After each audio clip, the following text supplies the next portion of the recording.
Avoir la partie 2 de la physique nucléaire, c'est pour le chapitre 9. On va parler des désintégrations radioactives spontanées, le calcul de l'énergie qui est libérée lors des intégrations, et puis quelques réactions nucléaires, la fission et la fusion. Alors, au cours des désintégrations nucléaires spontanées, il y a des conservations qui ont toujours lieu. C'est toujours la conservation du nombre de charges Z, ainsi que la conservation du nombre de masses A. On va voir le premier type de désintégration nucléaire spontanée, c'est ce qu'on appelle la désintégration alpha. Donc vous avez, j'ai donné un exemple ici, le plutonium qui se désintègre en uranium pour libérer une particule qui est un noyau d'hélium. Ce noyau d'hélium, on va aussi l'appeler particule alpha. Donc vous voyez l'animation où vous avez ce noyau qui se désintègre en émettant ce noyau d'hélium. Alors, il y a donc émission du noyau d'hélium. Maintenant, les désintégrations bêta-. Alors, en fait, la désintégration bêta- correspond à l'émission d'une particule qui est l'électron. Donc, vous avez, j'ai mis ici un exemple, le carbone 14 qui va se désintégrer en émettant un électron et une particule qui est l'antineutrino. Et ce noyau va se transformer en azote 14. Ce qui est intéressant, c'est que le nombre de charges est changé. Donc, en fait, dans le noyau, vous avez un neutron qui va spontanément se transformer en proton en émettant un électron et un antineutrino. À savoir que l'antineutrino n'est pas un nucléon, a un nombre A égale à 0, Z égale 0, et une masse extrêmement faible qu'on négligera plus tard dans les calculs. Donc voilà, des intégrations bêta- caractérisées par l'émission d'un électron et d'un antineutrino. Autre type de désintégration, la désintégration bêta+. Alors, autre exemple donné, vous avez l'azote 13 qui va se transformer en carbone 13 en émettant cette fois-ci pas un électron, mais un anti-électron, ce qu'on appelle aussi un positron, ainsi qu'une particule qui va être le neutrino. Donc en fait, on va avoir dans le noyau un proton qui va spontanément se transformer en neutron en émettant un anti-électron, donc en émettant un positron ainsi qu'un neutrino. Donc la désintégration bêta+ est caractérisée par l'émission d'un positron et d'un neutrino.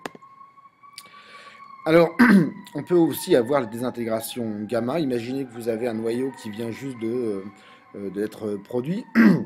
Il peut se retrouver à un état excité. Donc, il faut que vous vous souveniez du modèle de Bohr pour l'atome. On peut avoir ce noyau qui va revenir à un état d'énergie plus bas en émettant tout simplement un photon qu'on va appeler un photon gamma. Alors, on parle toujours de l'énergie nucléaire, mais comment on calcule l'énergie qui est libérée? Ça va être basé sur ce qu'on avait vu précédemment sur le défaut de masse. Donc en fait, l'énergie libérée va être égale à la différence entre la masse des noyaux qui sont formés ou des particules qui ont été émises et les noyaux initiaux. Donc si je prends ici un exemple de la désintégration alpha du plutonium, l'énergie libérée va être la variation de masse. Je vais prendre donc la masse de l'uranium plus la masse de l'hélium moins la masse du plutonium. Je multiplie tout par ces deux pour transformer ces valeurs de masse en énergie. Et, petite remarque, on va prendre la valeur absolue de cette variation de masse, tout simplement parce que si on faisait ce calcul, on aurait une variation de masse négative, donc une énergie négative. Alors, une énergie négative, c'est pas un problème, ça veut tout simplement dire que l'énergie, elle est libérée, elle est transférée à l'extérieur. Donc, autre remarque, c'est que cette énergie qui est libérée est en général principalement convertie sous forme d'énergie cinétique. Rappelez-vous peut-être 1/2 de mv au carré, donc il y a la vitesse des particules émises. Alors, les réactions nucléaires, on en compte deux principales, la fission nucléaire et la fusion nucléaire. Alors, la fission, vous avez en général un gros noyau qu'on va, plus lourd que le fer, puisque le fer c'est l'élément stable, on peut imaginer par exemple de l'uranium, et on va casser ce gros noyau à l'aide d'un neutron. À la suite de ça, on va avoir production de deux noyaux qu'on appelle les noyaux fils, qui sont plus légers évidemment que le noyau initial, et on a surtout production d'autres neutrons. Donc ici on voit, j'ai donné un exemple, par exemple la fission de l'uranium 235 par un neutron.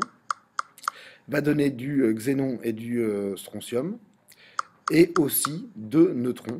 Ces neutrons, produits à la fin, vont permettre de pouvoir casser d'autres noyaux d'uranium. Alors la fusion c'est l'inverse. On ne va pas casser un noyau, on va au contraire en rapprocher. Mais on va, pardon, on va essayer de rapprocher des petits noyaux.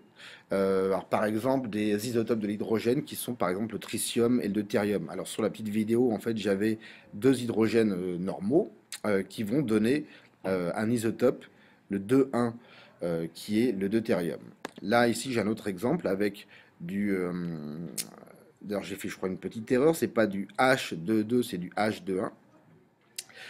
Donc du deutérium qui va réagir avec le tritium pour donner de l'hélium et libérer un neutron.